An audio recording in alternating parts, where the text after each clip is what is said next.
Welcome to the Lovecars on the Grid podcast, your global motorsport roundup with me, Tiff Needell, and Paul Woodman.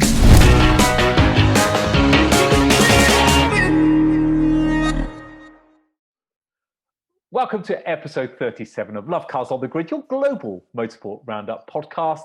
So this week we look back at two more FIA World Champions. That's easy for you to say. World Champions, World Touring Cars, and World Rallycross. I'm not quite sure if anybody even watches them, but we're going to cover them anyway. And meanwhile, there was a big old rally event as well with the one and only Chris Harris taking part as well, which we're going to go into a bit of detail. But I think we need to start with some sad news, some mourning of a real legend, a Formula One legend, which of course is Frank Williams. But terribly sad to hear about his passing yesterday. I think there's no one, greater than Frank that the British fans, go with, the Williams name and the fact that, Frank was this guy that came from a second-hand car dealer to run his own Formula One team on no money at all. And then with Patrick Head, of course, create a brilliant ground effect car that started winning Grand Prix and going on to World Championships. And of course, he had that terrible accident that put him in a wheelchair for the rest of his life. And, he brushed that off and continued life. And just a tremendous, British icon of a bit like sort of Ken Tyrrell, Frank Williams, Colin Chapman. He's with those other two names, probably greater than Ken Tyrrell in many ways, for the amount of world champions. But fabulous British entrepreneurs that made racing teams work. And they were a family team. I think Ken Tyrrell was a family team. That's what I love. I love the family aspect of it as well. Yeah. But I mean, I met him, luckily, I met him a few times, but I never quite worked. I actually approached him in late 1970s when I was doing Formula 3 and suggested that, maybe I could be his test driver. And he thought about it for a while. What's a nice idea? But then he sort of said, well, but our drivers want you to testing because they're racing the cars, so it's not really a practical idea. And the very next year, Jonathan Palmer became their first test driver. And because up until the late 70s, no team had test drivers. And now, of course, every team's got 2 or 3 reserve and host and simulator drivers. And very much in the 80s and 90s, the test driver was a big job. So I was before my time by about 1 year. You were. Did you meet him, though? Did you meet him personally? He had to discuss being a test driver. I managed to get through. Sheridan Dean was his PA, and I got through there. And then several years later, well, about 20 years after that, I did that amazing TV commercial. Some of you ever saw it. Well, I was Nigel Mansell for a week, doing a TV commercial for Renault France, driving Mansell's Williams, wearing Mansell's overalls. And we replicated that famous him and Senna almost banging wheels down the straight at Estoril with Johnny Robertson was in another Williams painted black. And of course, as I was being fitted into the car, it did cut. He came into the workshop. And, how you doing? With a smile, always a smile on his face. Just always charming English gentleman. But the last one was perhaps the funniest because I did that item on fifth gear with Vicky Butler Henderson, the latest M5. One of the best items ever. You remember, yeah, BMW M5, and she had to do 3 laps, and you had to do 2 laps. Four. I had to do 4 to her 3. I was. Well, they're both V10s. That was the thing. One was a V10 BMW, the Williams, the V10 BMW, the M5. And the day after it came on television, I was at home. My son actually said, someone called Frank Williams phoned, wanted to talk to you. And I was like, oh, yeah. And I thought someone's spoofing me up here. They've seen me, Frank Williams, I'm going to offer you a drive. I was 52 years old or something, which was amazing. To be 52-year-old and driving a Formula One car around Rockingham at 175 miles an hour past the grandstands and the start-finish line. It was an epic experience for me. My neck was gone in like 1 lap. But anyway, I thought, I'll phone him back or something. And I was actually away at the time. Next, I was driving down the M40. I remember it particularly well. And the phone went, hello, this is Frank Williams. And even I thought twice, this is a spoof, And he said, I just wanted to thank you for that item on fifth gear, which was the best demonstration of the speed of a Formula One car I've ever seen. You did it so brilliantly. And he was just wanted to phone up to congratulate us on a great, manufacturers, it in our business now. How often does a manufacturer phone up when you've done a really good item? They phone you up and say, thanks for the item. Not really, no. They're more, if you criticise the wing mirror shape, they'll phone you up and say, why did you complain about our wing mirror? But Frank was it was when we did a rolling start at 70 miles an hour, side by side with a helicopter camera before the days of drones. And that's what really impressive. That difference as the Formula One just left behind, what Joe Public, M5, touring car, left him in his wake. And so it was wonderful. I saw him many times since, and he always said hello, and just a lovely guy. So it was nice reading all the accolades and all the different things that he's done. I grew up, Williams were the most dominant team by a long way. I grew up watching Formula One in the 80s and the 90s. I was there in Monaco when Mansell had a puncture and Senna went on to win the race. He couldn't get past him for the last sort of 5 or 6 races. I think that must have been 91. But that was my era when watching Williams, and I hope they go back to do great things because they're such a phenomenal family brand, as you say. But interesting times ahead for them. But big respect for Frank Williams and what he achieved. Indeed. Yeah, I think we should end it there, really, Tiff. There's nothing really much to come on to. No, we have to keep reporting. We've got to look forward to Saudi Arabia this weekend, with all the excitement there with the new circuit and the championship boiling up. But before we go to Saudi and look forward to that, let's go over and look at these 2 crown champions, because world champion is world champion, whatever the sport. And to be a world champion, you have to be the best of the best. So, world touring cars. I've lost interest. Why? I think because they're 11-lap races or 12-lap races, 2 12-lap sprint races, like a club race. And the first one is reverse grid. This is a world championship. You can't get past somebody, however good you are, in 11 laps. I know. Well, you can, but also the cars they've got. I think it's the same in rallycross. We're going to talk about in a minute, and World Rally Championship. Manufacturers, I think, have sort of led this push. These hot hatches, those are the cars they sell most of.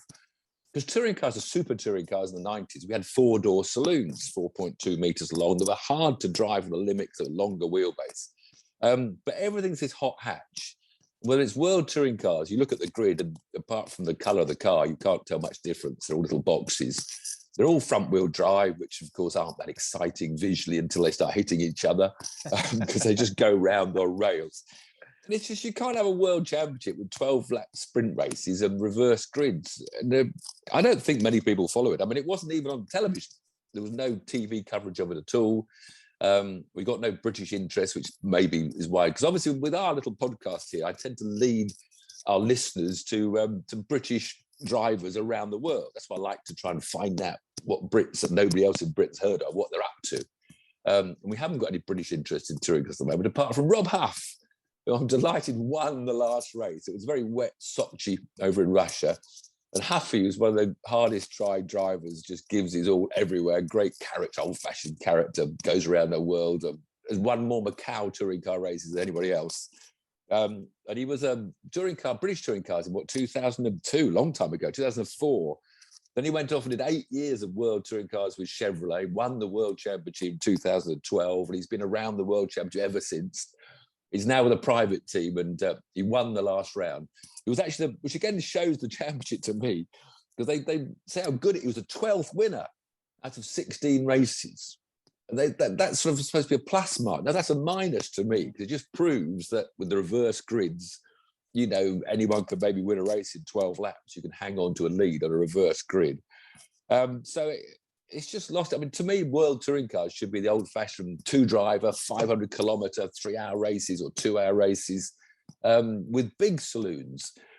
And this is why I said, we remember the old days of the BMW 6 Series against, I forget what up against, Volvos and big, beefy saloon cars. But I suppose because manufacturers don't sell many big saloon cars, or not so many anymore, we've gone to this sort of small hot hat shape, which just isn't as spectacular. I mean, look at the touring cars at work. You look at Aussie supercars, which we don't cover. We should cover, but there's no Brits out there. Stuff, yeah. And of course, NASCAR. They're two big rear-end, rear-wheel drive, tough-looking touring cars. Whereas these little shopping trolleys that are world touring car anyway. So maybe world touring cars isn't for you, but maybe our listeners like it. If you do, let us know below. And so we have to congratulate the winner. Mustn't go on. Yann Ehrlacher won again, driving a Lynk and Co. There you go, everybody. Yann Ehrlacher in a Lynk and Co.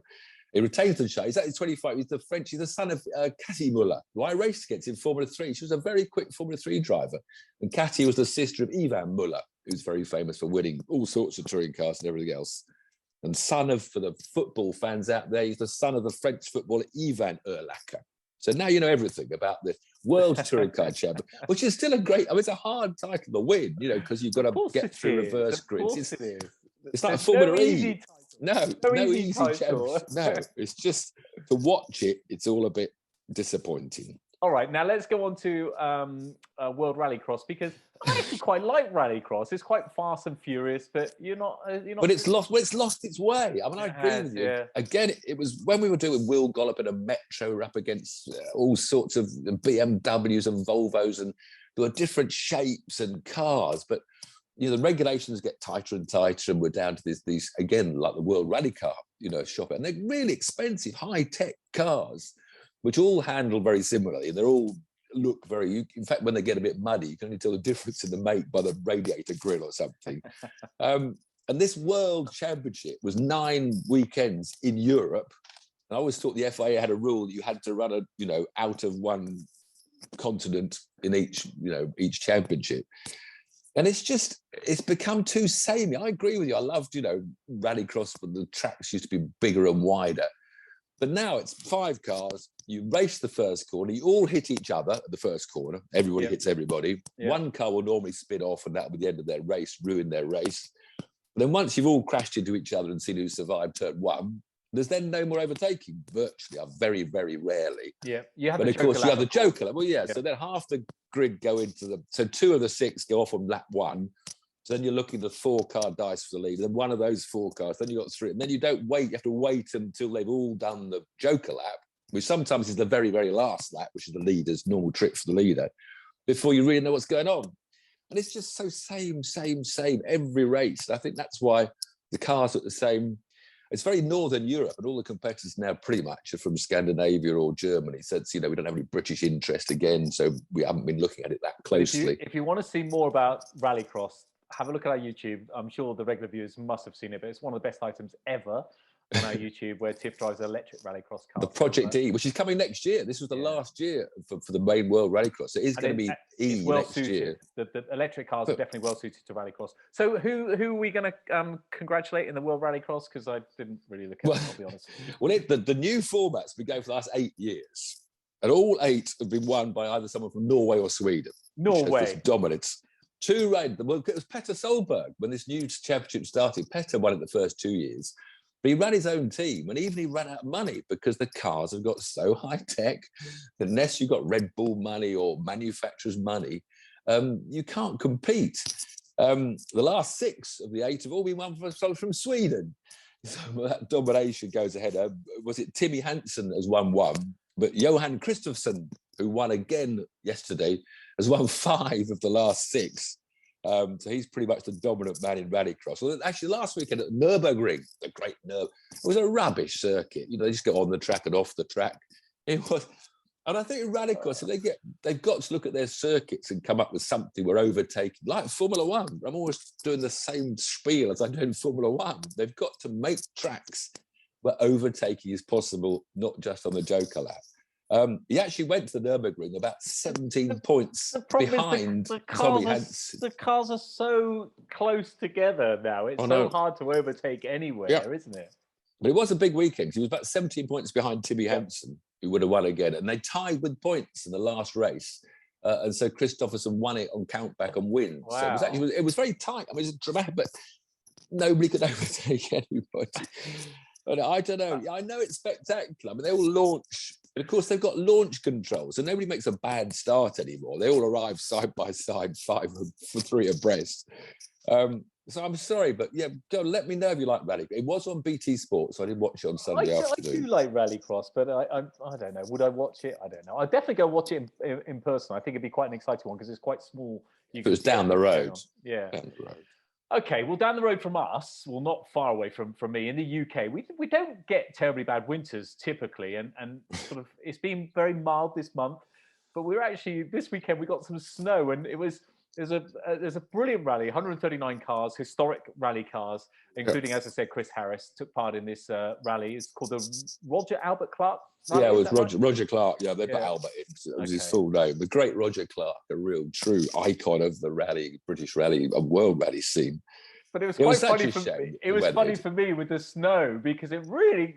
I mean, Harris got snowed in amongst others, didn't he? As well. Yeah. They cancelled the whole Sunday stages. They lost 10 stages. I mean, it's still going on now as we speak on Monday afternoon. They haven't quite got to the finish line.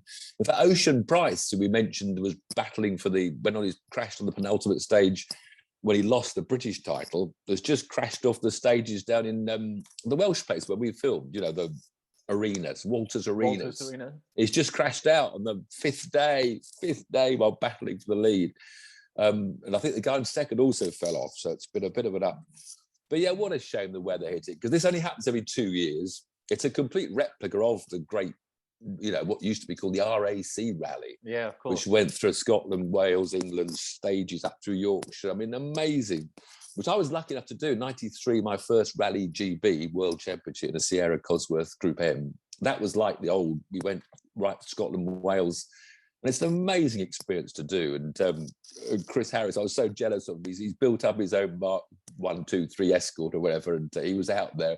And like me, Chris, you're not the only one. He fell off on about the second stage, stuck it in the mud, poor Chris. He lost about an hour or something. So he's down the back of the field. And I did that on both my Rally G. I was off on day one. You just get, as a racing driver, you just like a bull in a china shop. You know, you want to go fast, straight in. I want to go fast. You know, and you can't do that in rally. You'll get caught out. You know, you've got to just pace. You know, I mean, maybe not in the World Rally Championship where they do their pace notes and they know the cars. They're just like a sprint from the word go. But when you're on a 5-day run, you've got to, you know, just 90% day one before you push too hard. And it definitely wasn't a Mark III. It was either a Mark 1 or Mark 2. Mark 3 was a foxy shape, but it was a good, really cool looking collecting cars car. Yeah. Well, I don't know quite what he's done a tweet today, sitting in a road car going to the last stages. So I think because of the problems, they must have transported the rally cars down. I'm not quite sure how they probably wants heated seats and a heater in his car. He's probably letting someone else take it. It was so well organised. It's a very amateur organisation. And there's 15 different classes. There's all sorts of clothes. Tony Jardine's out there. I'll teach the TV commentator. Can't we do it next year or 2 years' time? Yes, please. Yes, please. Okay. But it's a massive thing to organise. Do you think we get a sponsor? Probably not. I'm not running a caterum, all right? Before you start, I'm not going into the forest in a caterum, okay? No, neither am I, I'll tell you that much. So there wasn't that much going on, but Crown 2 champions, a nice goodbye to Frank Williams. We got this weekend to look forward to, which is the penultimate Formula 1 of the season. It's really hotting up. I really hope it's a clean race. I hope Lewis wins. So it takes it, whether you're a Lewis fan or not, I hope Lewis wins just to take it to the final race of the season. Well, we got this stupid first corner. I was just going to ask you, Saudi Arabia. What do we need to look out for this weekend? Well, the rest of the track I really like, but I can't wait for Friday. I keep looking at the calendar. Is it Friday yet? Because Formula 2 cars are out as well. You know, we've got 2 Formula 2 races on the Saturday. The stupid reverse grid things, which into the first corner. And there's no way the Formula 2 cars will get round. Because the trouble is, someone will straight line it deliberately, you know, a bit like Alonso did in Russia, you know, because they'll pretend there's a crash in front of them. And it's a stupid corner. Why they've done it. But actually, the rest of the track fascinates me because it's anti-clockwise, which is unusual. Left-hand side of your neck will get a bit more. But those fast corners where, have you watched the video yet that's on YouTube and everywhere of a lap of the track and a simulated lap?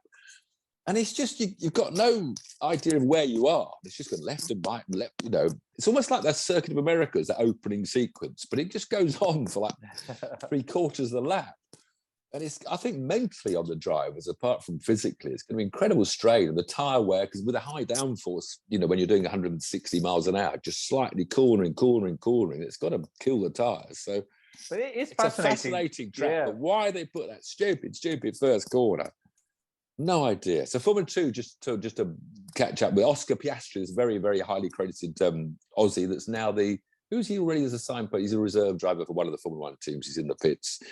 He should win the title. He's quite well ahead of Zhou Zhao. who's already got a Formula One drive, so that's good for the Formula Two. I wonder why that is. Zhao has got hasn't really won enough races for me to be marked out as a huge talent. Very, very good. I mean, fantastically good driver. He'll bring a lot of sponsorship from the Far East. He's with Alpha. The Russian Robert Schwartzman, he's running third. Looks like he'll stay there. And our very own Dan Ticktum, of course, is fourth in the championship. And Dan, of course, was announced this week as going Formula E. I mean, everybody is just scratching their heads thinking that what formula is the least likely. So Dan, it's a great test for Dan. I mean, we know he can go around corners, he can drive a racing car very fast, but he's shot himself in the foot so often when he's shouting other drivers, idiot, idiot, idiot.